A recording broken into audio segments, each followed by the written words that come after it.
Oh, hi, everybody. This is Troy on Lingerie, and I'm hosting Chris Klimecky.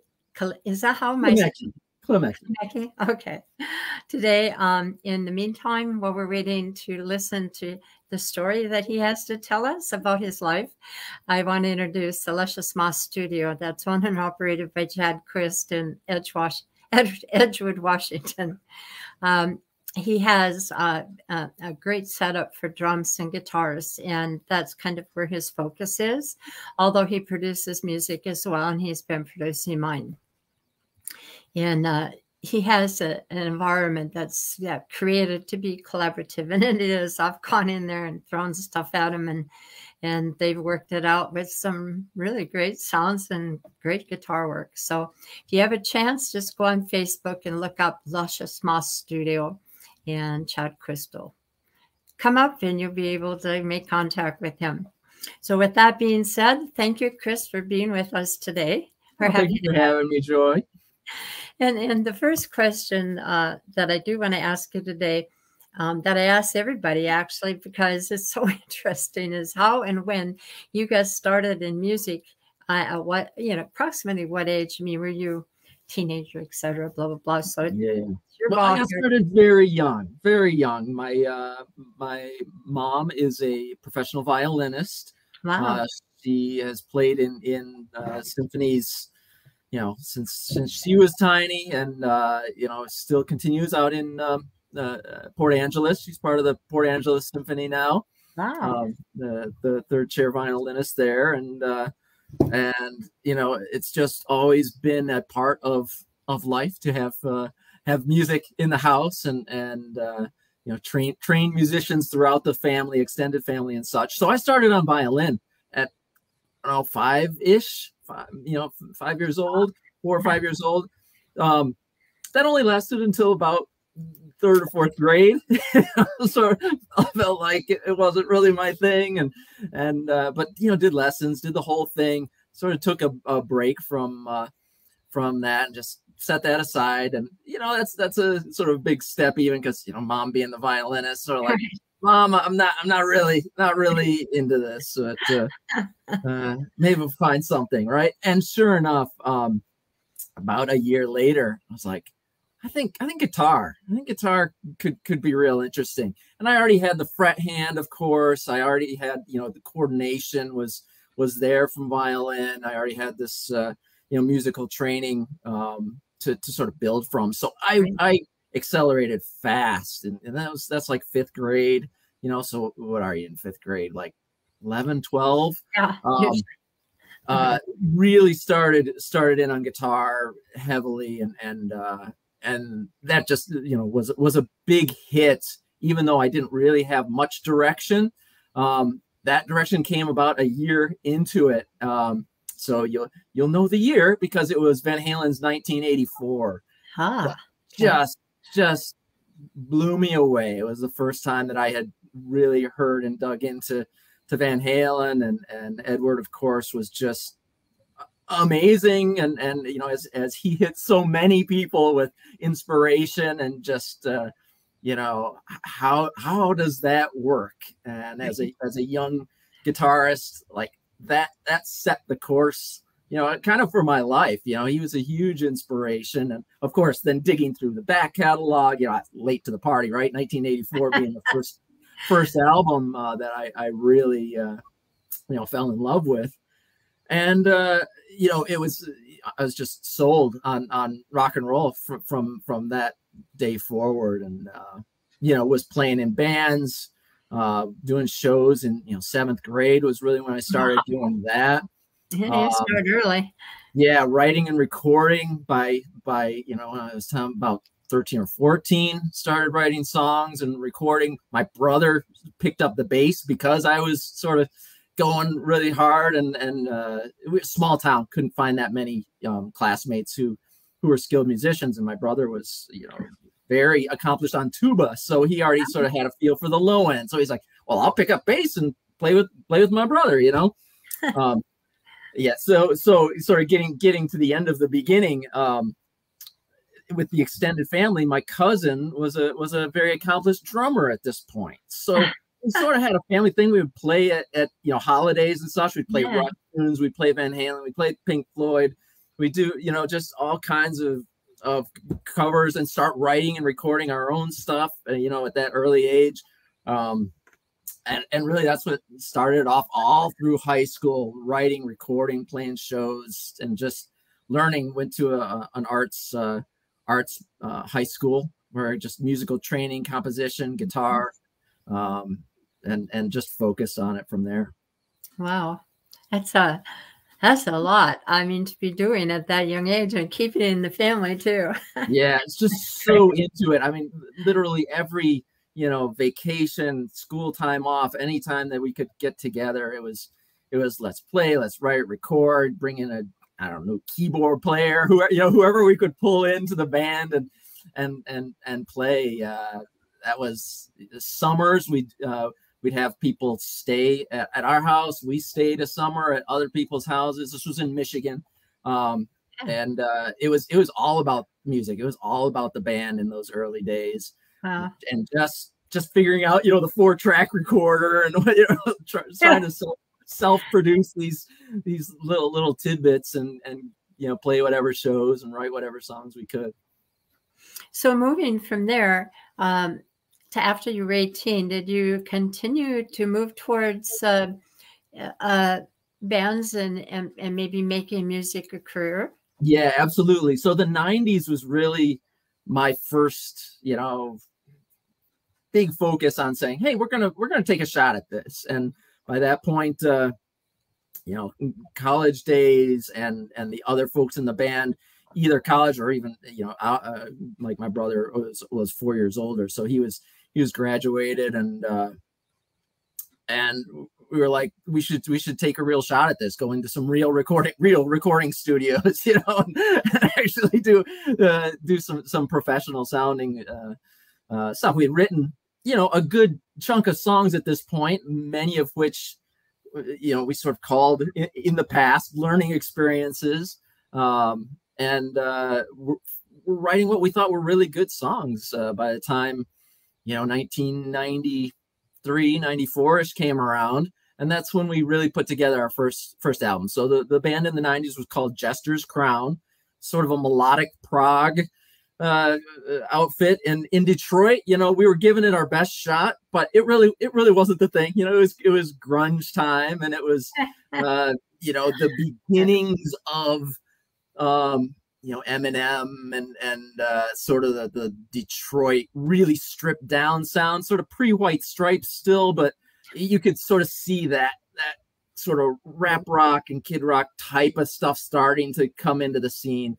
And we were a little too polished for that, and a little too melodic for the prog folks in Grand Rapids, as it were.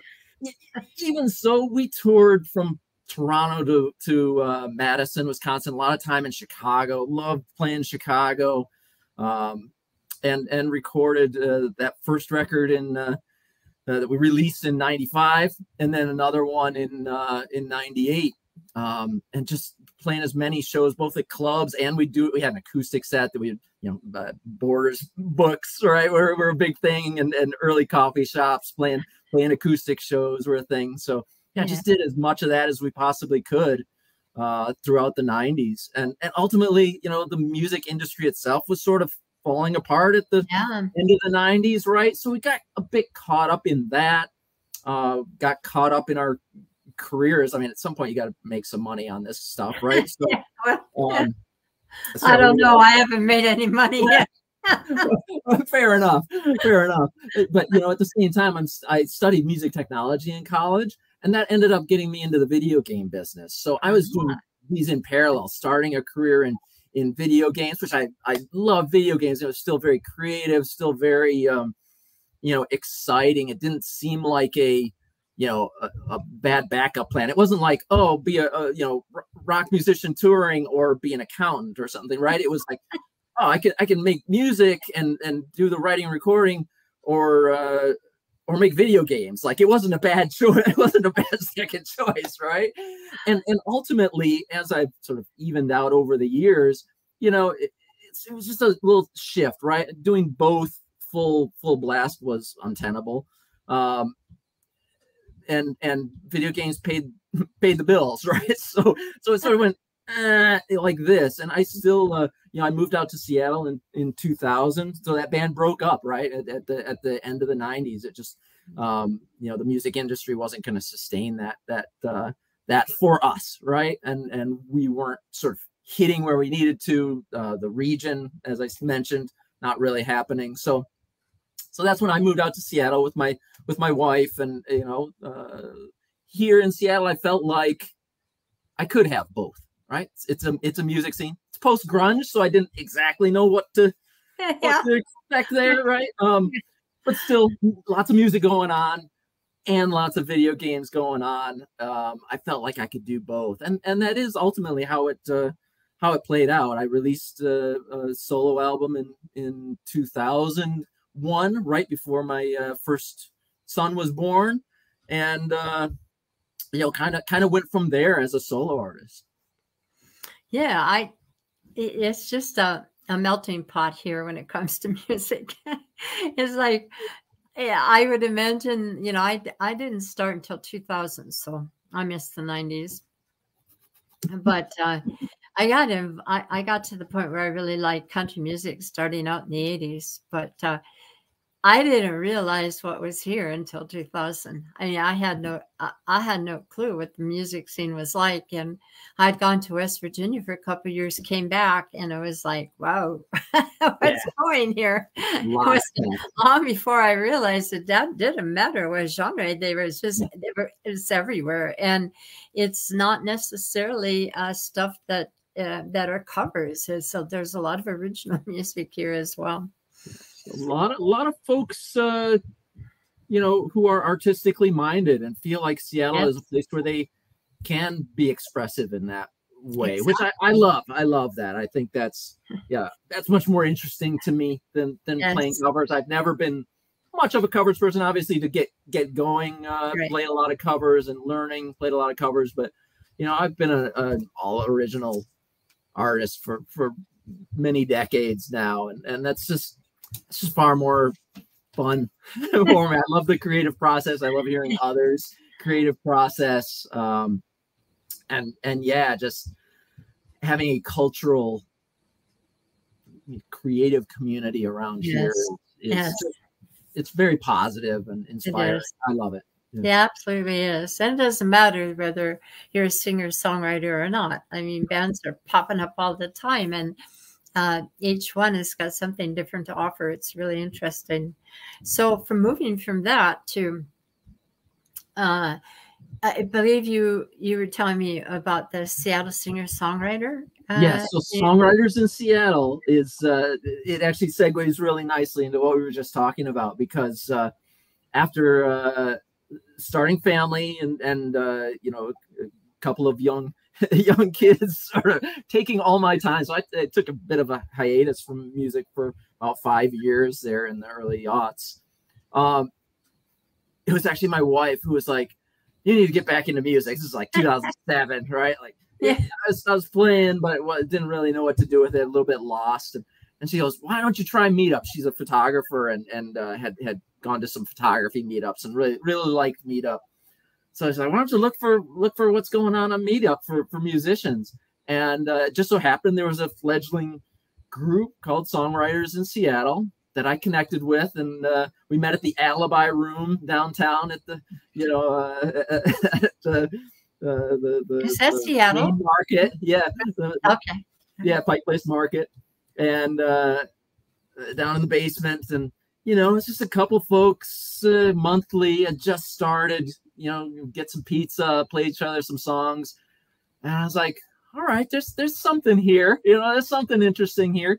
And, you know, sort of fast forward to collaborating with people, starting to write some new songs, ended up putting together a pretty eclectic group of songs for a new album that I released in 2010. So a couple of years worth of sort of figuring that out and It's definitely my most eclectic album of my whole catalog, because lots of different collaborations and just trying to figure things out, right?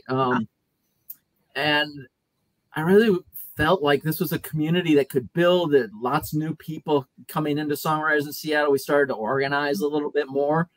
And in 2010, I talked to the person who had been around. I was like, I've got some ideas about where we should really take this. Can I just take this over and take it to as a nonprofit? Lots of discussions, but the short of it was, he wasn't as ambitious with the group and was sort of moving on. So I took over the group. I did all the nonprofit paperwork and all the craziness involved with that. And, all of a sudden we had this nonprofit with, I think at the time, maybe, by 2010, maybe 500 people, and I was starting to really understand what I was doing as an artist. It was just all kind of clicking. I put out an album that I felt really strongly about in 2012. That was sort of a culmination of a more singular vision for where I wanted to move forward. Put together a band, had this nonprofit that was just growing like crazy. We were doing lots of events, building a community. And, we now have over 4,000 members. Oh my gosh. Yeah. Not all of them are active at once, obviously, but it's people coming in and out and being aware of what's going on in the community. And before the pandemic, we were doing over 15 events every month, 10 to 15 or more every month.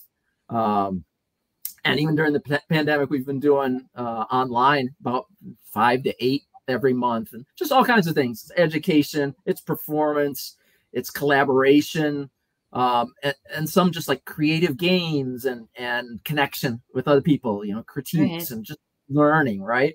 Yeah. So all of those things sort of form what Songwriters in Seattle is doing. And in the meantime, I was able to take that 2012 recording, form a band around that, and start again, having a singular artistic vision and sort of presenting myself as an artist again in a more professional fashion. And I've been doing that, for the last decade, and that has culminated now. Just a quick fast forward, I'm sure we'll get into it more. Last year released 2 albums, one with my Crystal Monkey Project band, which Chris Klimecky. It sounds like Chris Klimecky, right? Crystal Monkey. Okay, yeah. Got it. And that's how the name actually came about. Someone actually misheard the name because the drummer was talking about the Chris Klimecky band, and so I went, the Crystal Monkey Band? What? So yeah, it fit really well because Crystal Monkey Project is the name of that band. It sounds very similar to my solo stuff, and I think fits very well with the guys who are involved. Really love the music I come up with. I write, I make demos, and then they sort of build their parts around that. So it works out really great. And then I also released a solo album at the same time that is a little more reflective of just the guitar focused solo work that is just very fun for me. It's funny that the solo project has sort of become the side project now. It's like, we do that really just fun stuff, and the more collaborative Crystal Monkey Project, polished and has lots of layers and keyboards and a lot of other instruments, percussion, lots of heavy. Are you doing all those parts, or do you have other people? Are you actually going out and performing? So the current is to make that into a show, right? To turn what we have done, for recording over the last couple of years and released last year into a real live experience, and really up the capabilities and the just entertainment experience of the live show. We really want to do, it's like I've played in clubs, in bands now for 30 years. Like, kind of done that. It's it has its moments, but kind of up and down. And I've just always loved arena rock shows. I love. I mean, who doesn't, right? It's the lights, it's the energy, it's the these days the video and the pyro and it's just like costumes and it's confetti. It's like all these things. It's a visual, right? But it's also it's a show that has an emotional impact, right? And supports the music that has been put together. So I'm trying to do that, obviously on a smaller scale, but try to bring that kind of experience through automation, through video, through lights, you know, automated lights that are going to be part of the actual, you know, coordinated with the music and such, and automating all my pedals and all that, so I don't have to think about that. Really upping my vocals and that, all of it put together, so I can do a long show and not wear out, and all that stuff that makes a really positive audience experience. That's what I'm working on right now. So we haven't put that out yet, but that's what's coming for me. So is this, you're kind of losing me here, because I'm not thinking like that. But is that like something that you'd put on at the Gorge or whatever, or is this more of an entertainment kind of Vegas thing, or just? So it's smaller scale than that. It would be smaller venues for one thing. Like I'm not going to be booking the Gorge. Like that's just, I don't have that level of audience at this point. I'm not gonna be able to sell that many tickets, unfortunately. I mean, I'd love to, but and maybe we'll get there, Joy. Maybe we'll get there. But getting this show on the road, so to speak, it's smaller scale. It's something that I could bring into smaller theaters. Okay, like Lincoln Theater in Mount Vernon. Perhaps I'm thinking like Columbia City Theater, if you're familiar with that one. No, it's over by Royal Room in Columbia City. Okay. Yeah. But yeah, smaller theaters, clubs that are a little more stage focused, right? Rather than bar focused, maybe, you know. So that kind of stage that can actually support me bringing in a lighting and video rig and you know, putting on a little bit more involved show than just like come in, you know, with 5 other bands, you know, set up in 30 seconds, play for 25 minutes and, you know, get off as fast as you can. It's just not going to work in that kind of setting. So it's a fine line between like limiting your opportunities and still putting on the show that we want to put on and that we feel is sort of worth our time and our audience's investment. You know, I mean, it's a big deal to buy a ticket and come out. It's asking a lot of people. I want to put on a great show that will be memorable and that, you know, will be talked about, you know, that they can feel comfortable inviting their friends. And it's not just like, my friend's playing at the club. Yeah, exactly. Do a favor and come out. You know, I want people to be like, no, this is fantastic, and you're really going to enjoy it. And for me to feel confident in saying that, to be like, you're going to love this. This is really cool. Come out and see it. Which a lot of people say that, you know, come see the band, and then you kind of go there and it's like, it's not my thing. It's not that interesting to watch. You know, maybe it doesn't sound good, and maybe that's not even the band's fault. But again, it's asking a lot of people to come out and you know, take a night, take their evening and come out and see a show. So I want to make sure that it's at just the highest level we possibly can. How did you move from that idea and setting up Chris Klimecky project to getting involved with somebody whose music to me sounds like a show? Like when I'm talking about Raymond Hayden here. Yeah, Raymond. Raymond and I go back about a decade or more to that album that I talked about in 2012. When I was promoting that, I was invited to Ray's radio show podcast called The Aquarium, and we hit it off. We just had a great time, had a great discussion. He's very community minded, so we hit it off on Songwriters in Seattle, as well as the type of music that we liked, and just shared a real I think common vision, common goals, common vision for what we wanted to do musically and in the community for supporting, you know, all the artists that we saw around us, that often don't get a lot of support, or it's very much an independent thing these days, and you're all on your own and doing it yourself. So anyone that you can team up with and sort of have that common vision and common efforts is great. So I guest guitared for him during one of his Grieve the Astronaut shows a couple of years ago. And so that was always a real good fit. And I've enjoyed, his music and other projects that he's done. And, he just asked me to join up with him sort of full time late last year. And I was like, sure, of course, good friend. His wife, Jessica, has been with Songwriters in Seattle, but, since she moved to the country, moved to the area. So, we all go way back with our close ties, and it's been really fun. And doing Grieve the Astronaut is not that much different from Crystal Monkey Project in terms of what you just sort of alluded to, which is that it's an experience, right? We want to give the audience a show and a really entertaining, memorable experience when they come out to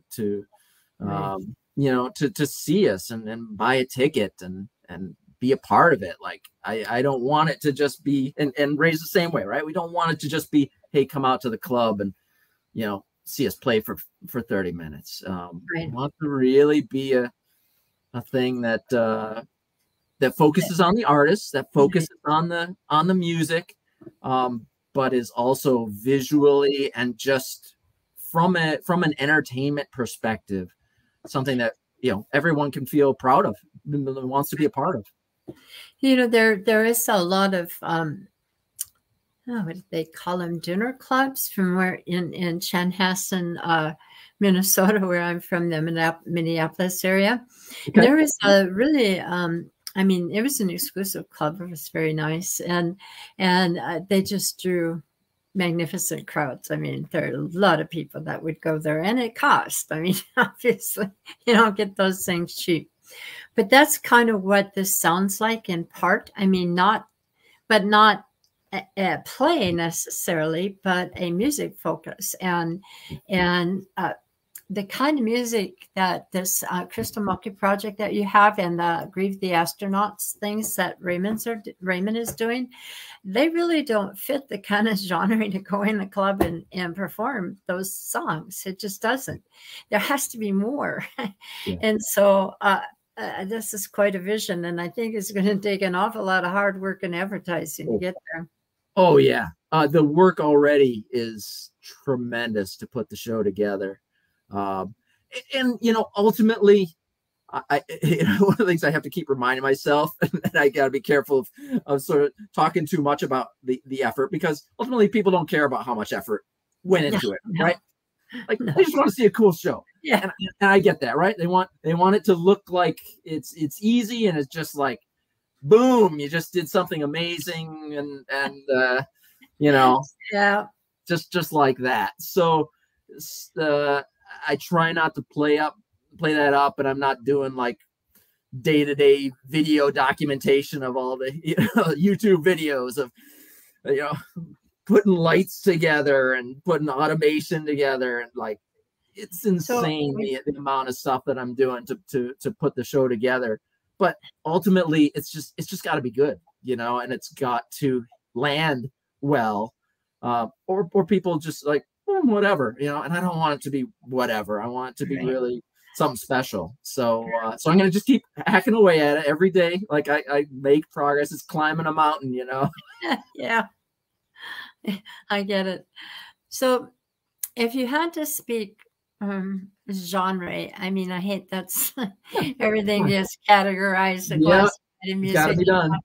But what would you think that Grieve the Astronaut and Crystal Monkey Project would fit into? I mean, this is not the ordinary thing, and anybody who's listened to Grieve the Astronauts knows this. And I noticed that some of your songs are beginning to incorporate a few things from Grieve the Astronauts music. So yeah, so it's interesting. I think we're both sort of around the edges of melodic art rock kind of thing, right?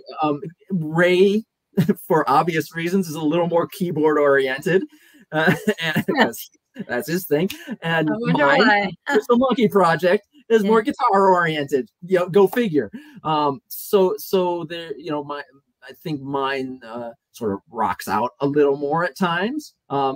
But we both sort of cross over each other, right? I have some piano-based songs, and he has some guitar-based songs and things that I've helped him develop, and so you're right. They're kind of weave in and out of each other in similar respects, but it's, you know, it's melodic or pop art rock maybe. Yeah, it's Pink Floyd-ish, it's Rush-ish.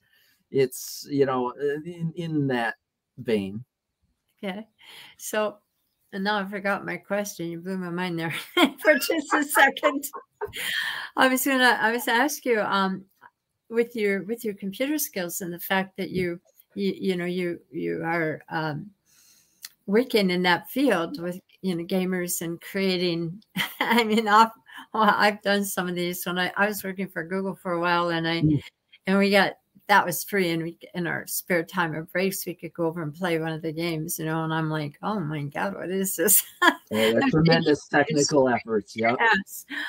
Are you going to incorporate anything visual like that, like pictures or some kind of like? I mean, for example, you always have video on your music, from everything I could see, and the great videos. And are you going to incorporate that kind of thing into this picture? Yes. So video, absolutely. That's 100%. So even the songs that I haven't released as, you know, sort of video promotional pieces, I'm doing some type of video background that will just create motion, create emotion, connection. It's support. It's exactly. It's support for the music. Everything is in support of the music. So yes, there will be video for sure. The lighting is, you know, it's interesting because a lot of clubs, places have lights, right, and have things preset, and you know, you can move those a little bit, and they often have programs that move things around and can give you some visual support. So what we are trying to do, what I'm really focused on, is having special effects, the lasers, specific spots, specific moving lights that would be in particular, you know, patterns and emotional spots. The geysers, right, which you have to sort of substitute for pyro. Smaller places won't let you do actual fire. so geysers, things that will right. Yeah, I think Great White put an end to that a few years ago.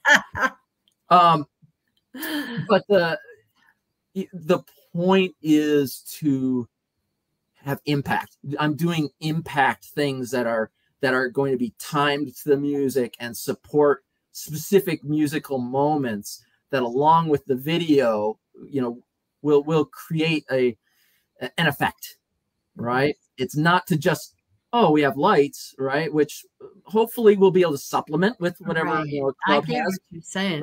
But the programming part, if you will, or the automated part, is what I'm really focused on to try and bring out the emotion of the music and have memorable impact.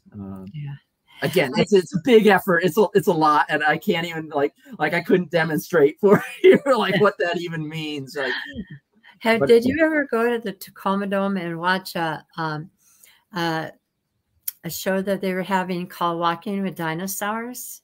No, didn't do that. Oh no. Gosh, they put this production on, and they had all these dinosaurs, whatever. But there were two things that made it just outstanding, and one was the lighting, the way they used the creativity in the lighting, and how they set the mood for these dinosaurs, and the sound.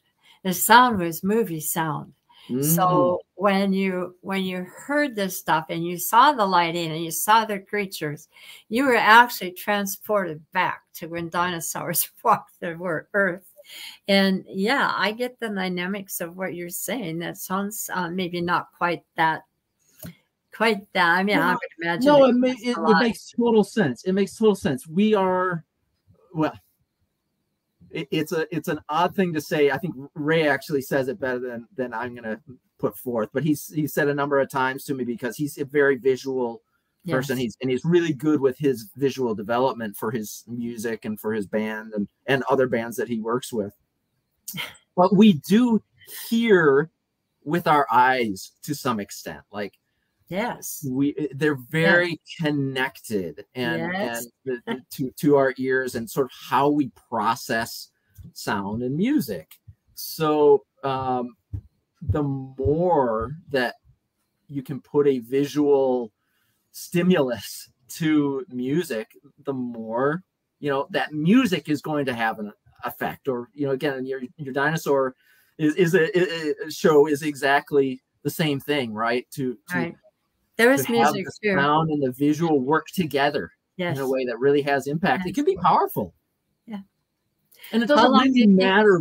It doesn't really matter what the visual is, right? Some groups use costumes, some groups have dancers, some groups you know, do entire like theatrical sets and you know, different levels. Like there's many ways to do visual. Some people it's just you know, you go back to the grunge folks, like they didn't use visuals. Like their style, you know, was very much a visual. Some performers are just really freaking pretty, you know, and that's enough to, you know, to really make it visually interesting and sort of compelling to watch someone. If someone's just gorgeous on stage with the spotlight, like you don't need much else than that, right? So different people have different visual, but I think folks who really do have an impact have some visual component that really makes a difference. I think that's something that is often missing from the smaller venues, right?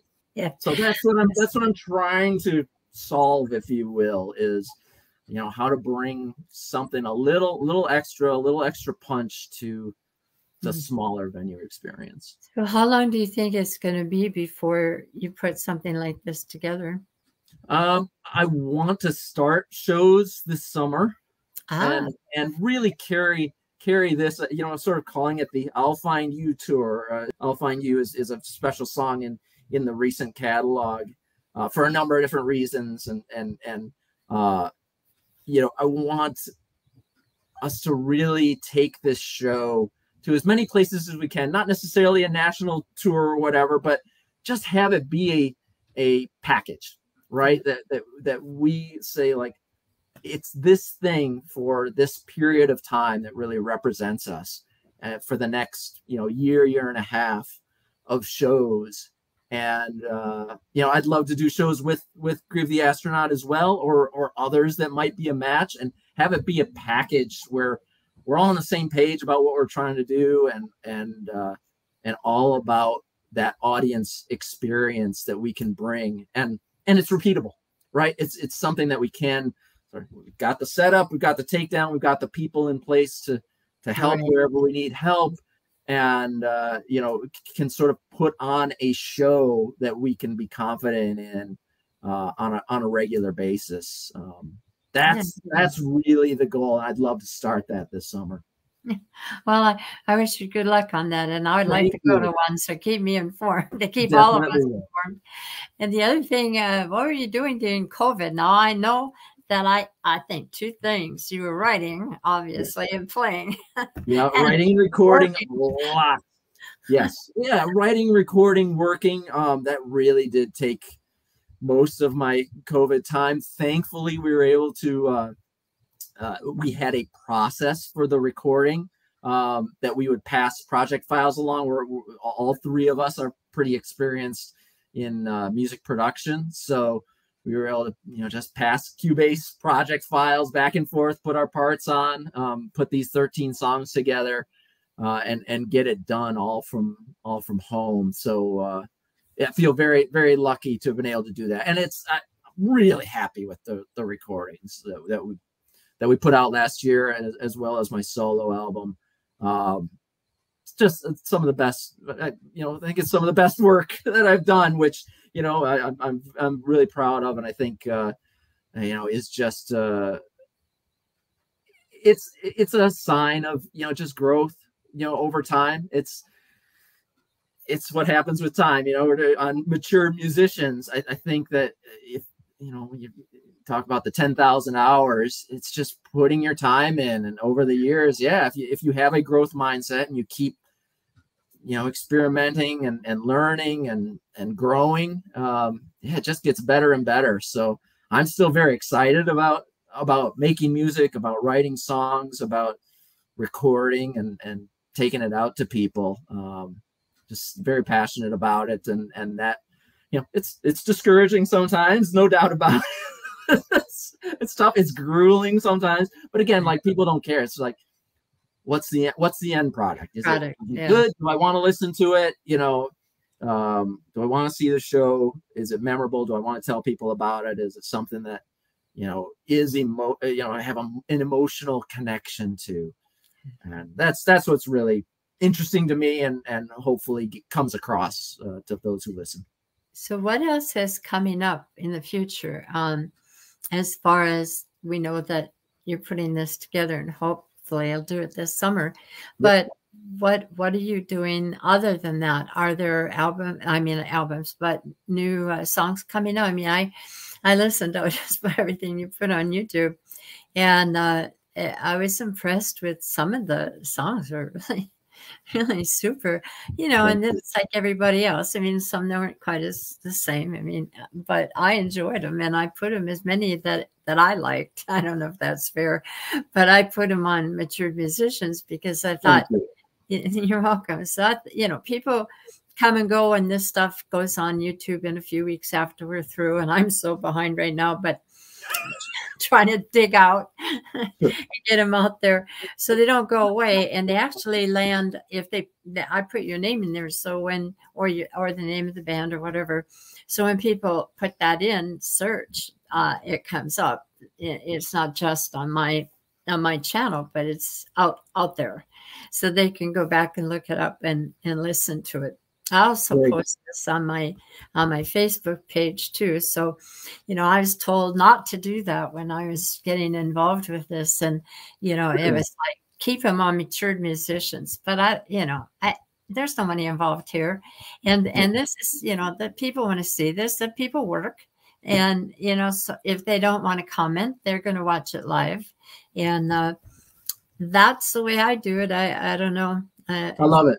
Yeah, ultimately you gotta love doing it, right? You have to enjoy doing it for all of these types of endeavors, and that's one of the things I keep telling myself is, like, ultimately, even if no one comes to any of the shows, after all the effort, well, wouldn't that be hard?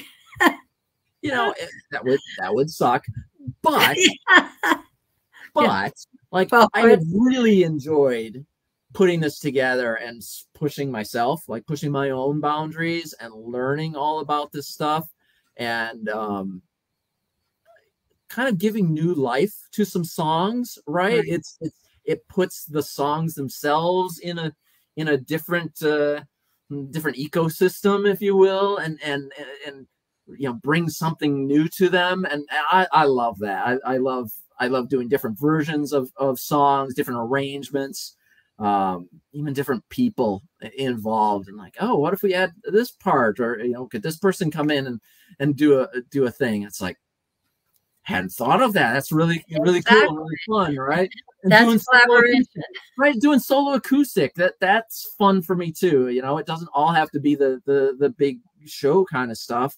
I love playing these songs just stripped down and sort of really getting into the basics of them and exploring that. So it's all good. I enjoy all of it. I again hope that translates to folks who are listening, that there's a lot of hope and passion and joy that I'm trying to communicate, and I hope comes across.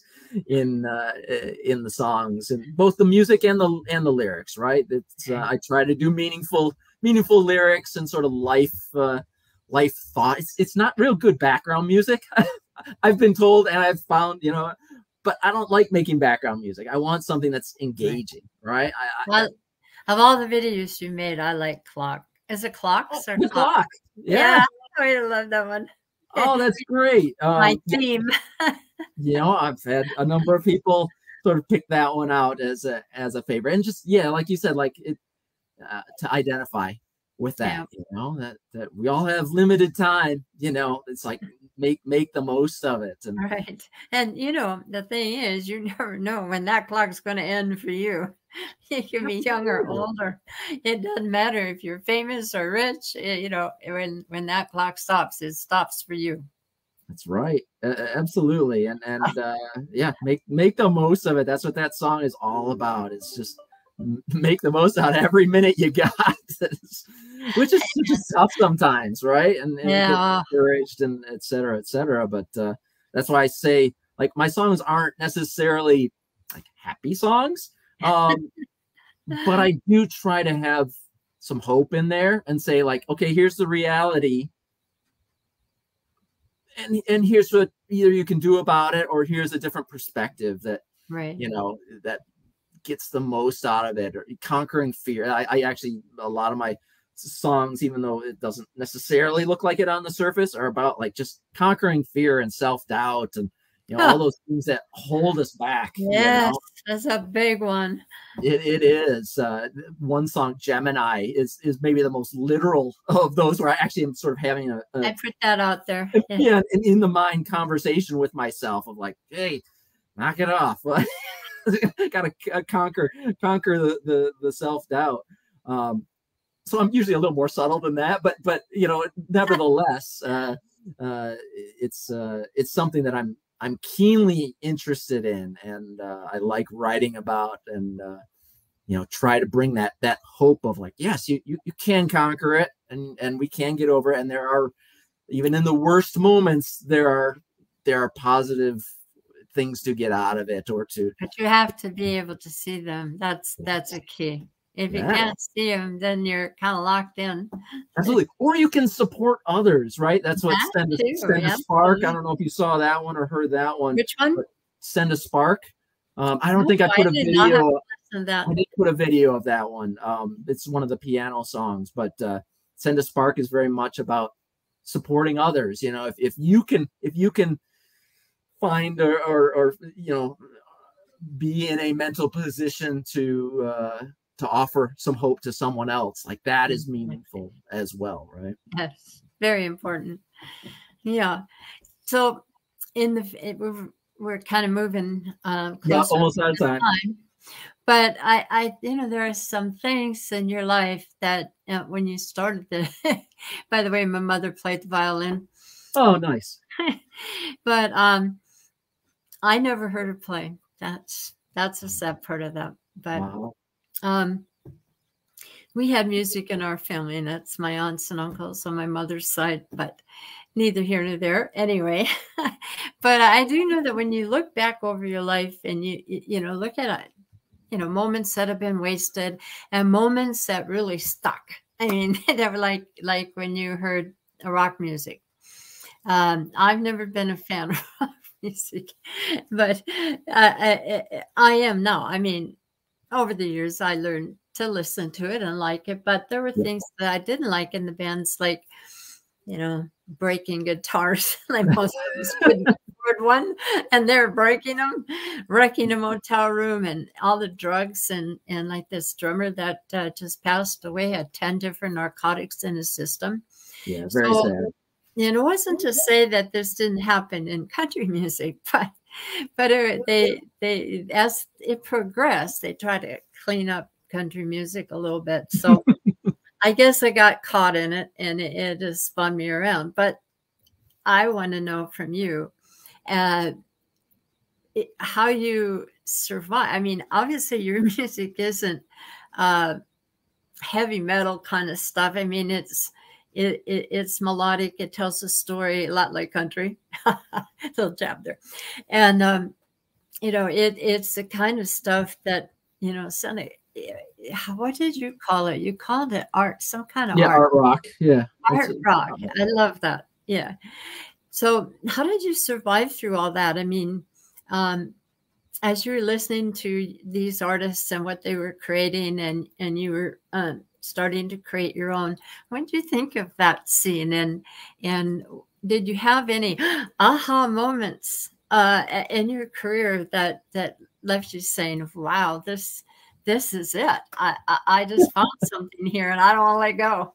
Yeah, that's a really interesting question, because I've always been a bit on the outside of that type of attitude that you describe, sort of the negative parts. For better or worse, I've always been a real, like, clean living kind of guy. Even when I was at my most, like, metal, big hair, and people, it was so funny when I had big hair, people would offer me drugs all the time. Oh my God. No, it was not my thing. It was just never my thing. Never really interested. So even when I was, like, deep in that in Detroit and stuff, it was like, I was not interested. I think so I've always been a little bit on the outside, always been a bit nerdy. Like, maybe the video games is the giveaway on that. Like, always been a bit on the geeky side of my music and my interests. So how I avoided it, how I survived, was really the focus was on the music. Like, it was just always all about the music. It wasn't about the girls. It wasn't about the party. It wasn't about, like, it was just, I want to write. I want to record. I want to play. I want to play with other people. I just really loved the guitar. I really fell in love with the guitar and with writing music there in those early sort of junior high years, and that just has stuck like crazy. I can't get it out of my head. I can't get it out of my system, and I don't want to. Like, if anything, like, I want to retire from video games as soon as I possibly can and just do music all the time, and do Songwriters in Seattle, right? Supporting other people's creativity. That's inspiring to me. Like, it's one of those things where you help other people to help yourself, right? it's a good thing. A two-way thing. It is. It's very much a two-way thing, and that's what Songwriters in Seattle is to me. So spending time with that, spending time with my band and the folks who are really loving this music, and just crank it up even more. Like, just do more of it. It's always been about the music and making it better and better. Like, I hope to just keep improving, right? We do have a listener that is saying hello, but this funny system, I can't see the name unless they put that in when they go in. And so hi, listener. Thanks for showing up. Mystery person, yeah. There's been people popping in and out all along. I don't know how that works, but anyway, cool. I see them there. So that's the part that how you survive. But what was the aha moments along the way from then until now? The aha moments. So certainly the Van Halen was a huge one. There were some early shows that both on the bad side, that were just complete humiliating failures, as well as on the successful side, that both of those sides tend to lock you into, okay, this is how I need to move forward, yeah. and just big learning experiences early on. And I would say early on, both the younger years and in that 90s band, some of that is about conquering young ego, right? Yeah. And just, I see that in people. I see where they're, yeah, let's do it.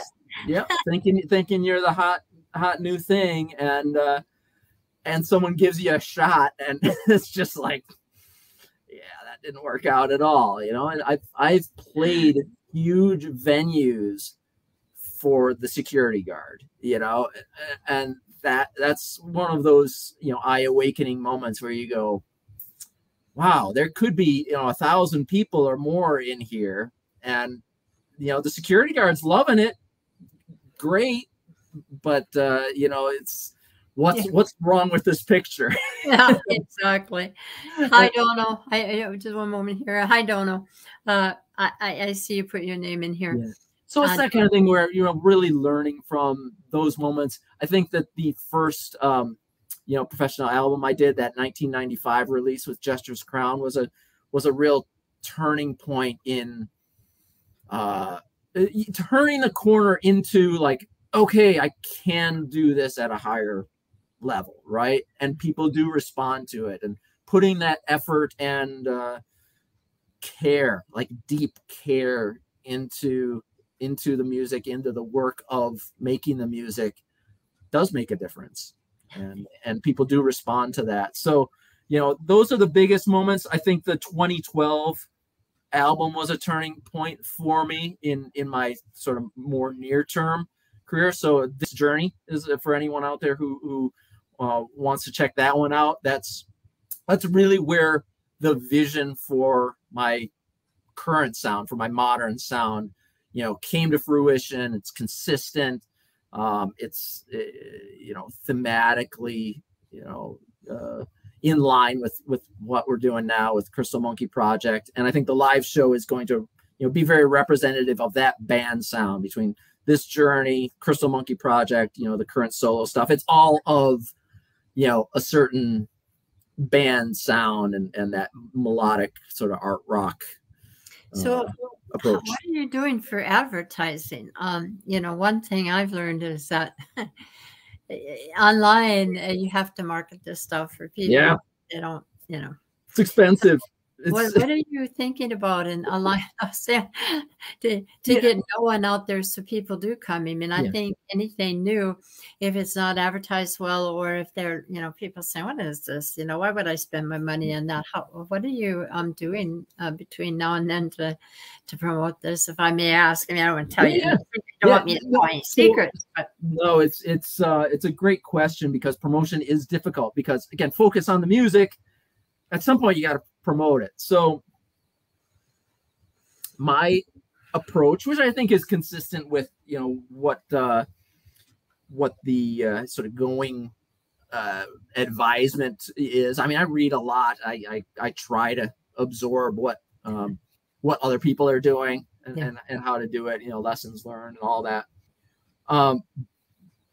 But part of the difficulty of even getting the album out, getting this live show out, is creating not just that content, but content for the 6 months following the start of that thing, right? So for the album, it released in June.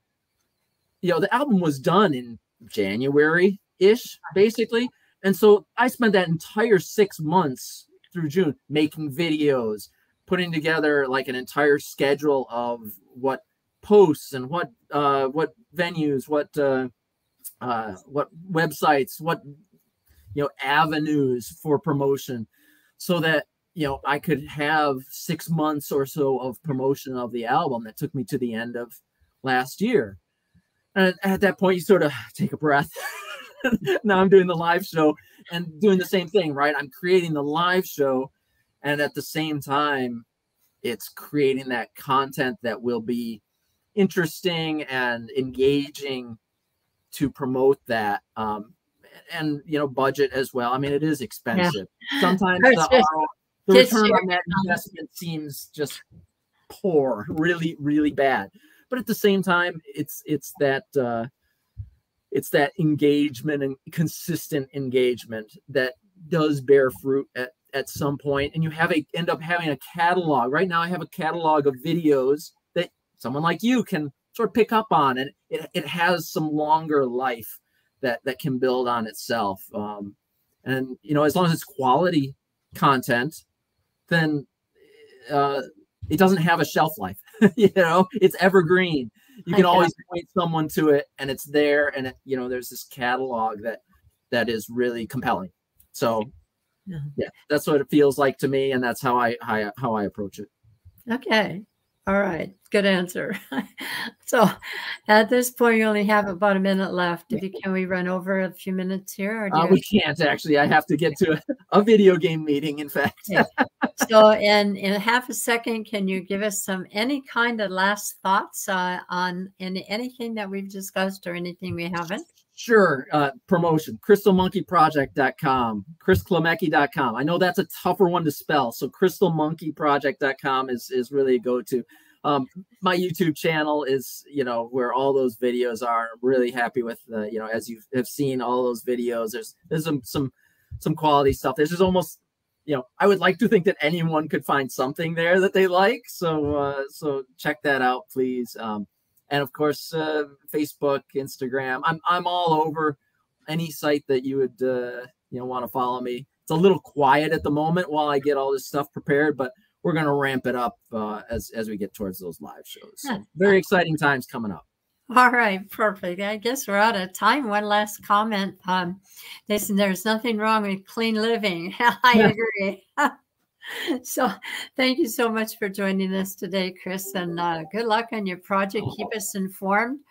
Matured Musician, there is a platform for you to put anything you want musically or to let us know or whatever. So you have a good rest of your day, and thank you so much, Joy. It's been a pleasure, and thanks for having me on the show. You're very welcome. Take care now. Take care. Bye-bye. Bye. So that's it for our program today. I hope you all had a good time watching it. It will be posted on my Facebook as well as here. It stays here, it lives here. And in a few weeks, and I'm sorry, I'm behind, but in a few weeks, this all goes out to YouTube, so you can view it there as well. And I hope you all have a good rest of your week. Next week, we have Minimum Wage coming on.